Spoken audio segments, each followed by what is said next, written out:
Tjingelångan och välkomna till en ny video. Den här blir ganska sådär chilled och relaxed för att vi har haft den här sketna Audin här som ändå ska till skroten. Men vi har tvättat av den och gjort lite andra grejer som ni ser i en annan video. Men då såg vi att det är så jäkla muggiga framlampor på den här.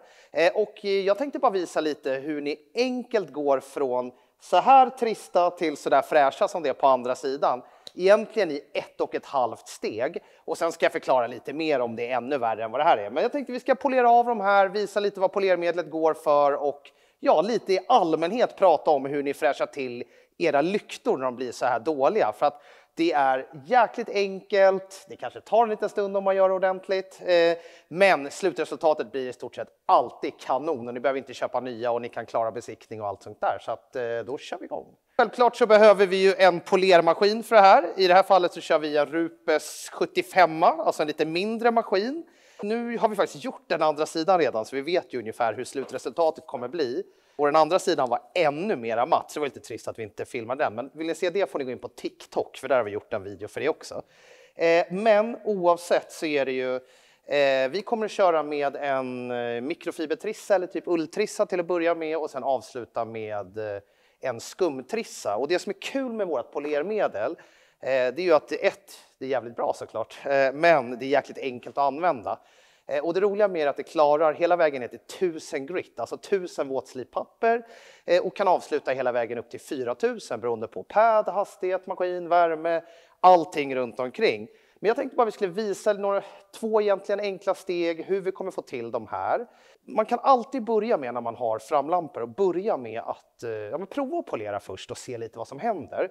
Men i många fall då kommer man kanske behöva, om det är ännu värre, ännu mera stenskott och det är liksom så här djupa grejer och så. Då kan man ju behöva våtslipare först och då kan det vara så att man behöver börja med 600 papper, 800 papper, 1000, kanske 1500 och sen polera, eller från 1000 så börjar man polera. Och då är det ju se till att då ska man verkligen slipa ner det så att det blir så här matt i varje steg. Och då får man vara jäkligt noggrann och göra ordentligt. Så hittar vi någon annan bil med ännu värre ska jag visa alla stegen med våtslipapper och Nabralon och allt vad man nu kan behöva. Men i det här fallet så kommer vi bara egentligen köra polermedlet.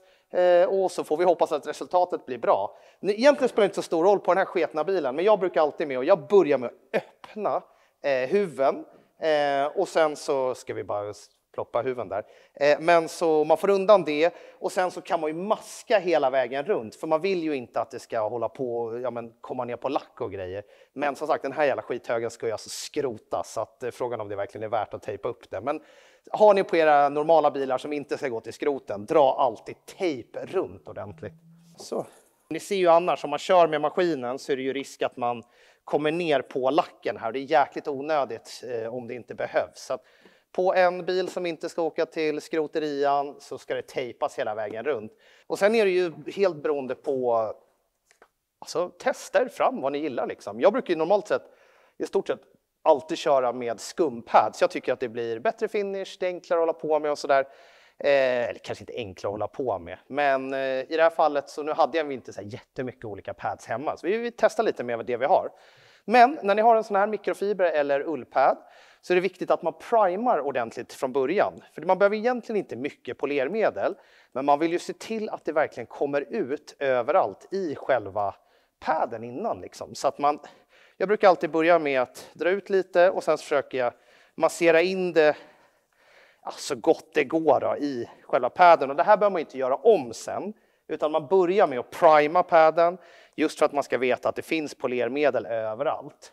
Och då kommer man behöva köra lite längre i den första stinten. Liksom. Så, då är den väl någorlunda bra primad. Kör vi våran Restore, alltså vårt polermedel. Kör typ 4 sådana här små mini-ärtor. Och återigen, hade det inte varit en bil till skroten, då hade vi tejpat hela vägen runt här. Men nu är det lite så här, vad fan, vi bara gör en liten video av det här eftersom det blev så bra med den andra TikTok-videon och tänkte vi passa på. Vi har inte gjort så jättemycket med polermedlet eftersom den har precis kommit och snart kommer, beroende på när ni kollar på den här videon, så kommer det komma 3 olika pads från oss också då, givetvis. Men vi börjar och kör lite på ettan. Kanske delar upp halva lyktan. Jag brukar liksom först gegga ut det lite. Sådär, så vi bara får ut det ordentligt.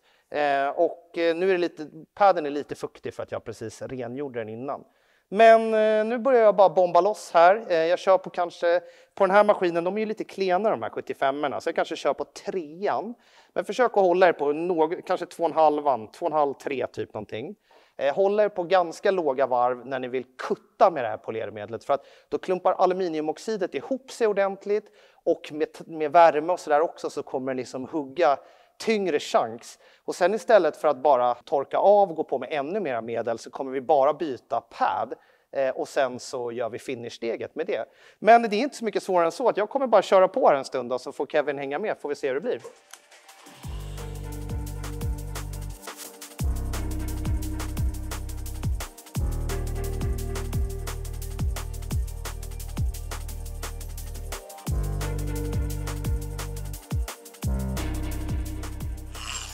Jävlar. Och sen eftersom det här var typ Sveriges sämst förberedda video så hade jag rengjort padsen igår, och sen så har någon varit nere och polerat med den här padden. Så jag har precis rengjort den med vatten och försökt blåsa ur den lite, så därför blir det som ni ser, det stänker och det är fuktigt och sånt där. Det blir det ju såklart annars inte. Men när ni använder mikrofiberpads eller ulltrissor och sånt där så ser ni att de kommer klumpa ihop sig. Så det är viktigt att ni blåser ut hela tiden. Framförallt om man, som på den här när vi har delat upp den i 2, att man blåser ut hela tiden, så att, för att annars kommer den inte avverka lika bra. Så får man ju eventuellt att ta mer medel om man blåser ut allting. Och det är också jävligt viktigt att tänka på när ni gör typ paneler, helt beroende på hur slitna de är och sånt där. Mycket oxid så kommer man behöva mer och sånt där. Men se till att ni kan liksom antingen blåsa ut det med tryckluft eller man snurrar på maskinen och kör typ med en liten borste eller någon liten skrapa eller någonting. Och när det inte är så mycket vatten i padsen så brukar jag köra tills det är ännu egentligen tunnare.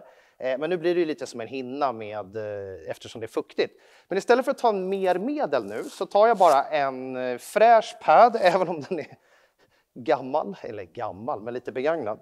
Och sen så avslutar vi på lite högre varv och bryter ner det sista av polermedlet så att vi får till där finishsteget ordentligt. Så egentligen lite svårare än så, gasa på lite mer på maskinen och sen så kör vi.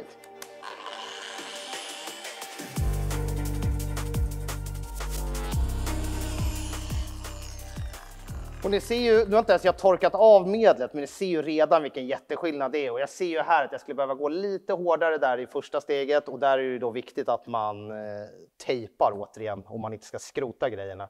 Men superenkelt, så egentligen bara torka av det här så skulle det här vara ett okej resultat.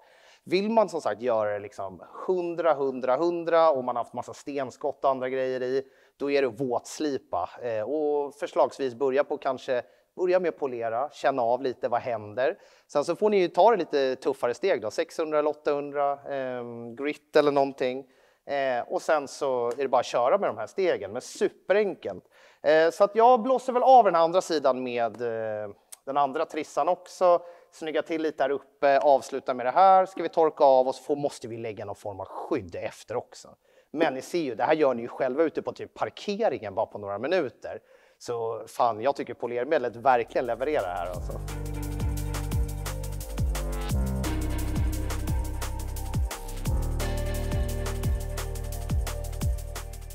Sådär då är det ju typ klart, torka av lite, vi har ju nästan bearbetat av allting. Och ja, jag tycker med sån här enkel insats så blir det jävligt bra. Man kan alltid göra det bättre, man kan alltid lägga ner mer tid och framförallt så kan man våtslipa och göra ordning och allt sånt där. Men bara med egentligen som ni ser, det blir ju typ 2 steg fast vi använder bara medel en gång. Så tycker jag det fungerar fantastiskt. Den innehåller inga fillers eller någonting. Så i teorin kan ni lägga ett skydd på nu, för att det måste ni göra. Annars kommer det se likadant ut igen sen. Vi måste ju på med lite nytt UV-skydd och det här är nästan ännu viktigare när man verkligen har våtslipat ner allting och sånt där. Men vi kommer lägga på Magnify, våran alltså keramiska coating, bara för att visa. Och som jag sa, i och med att den inte innehåller några fillers eller någonting annat sånt, så är det bara att torka av och egentligen lägga rakt på. Sen är det alltid bra att sprita eller köra med våran panel wipe så att man liksom verkligen kommer, det kan ju vara så att man har missat någonstans och sånt där.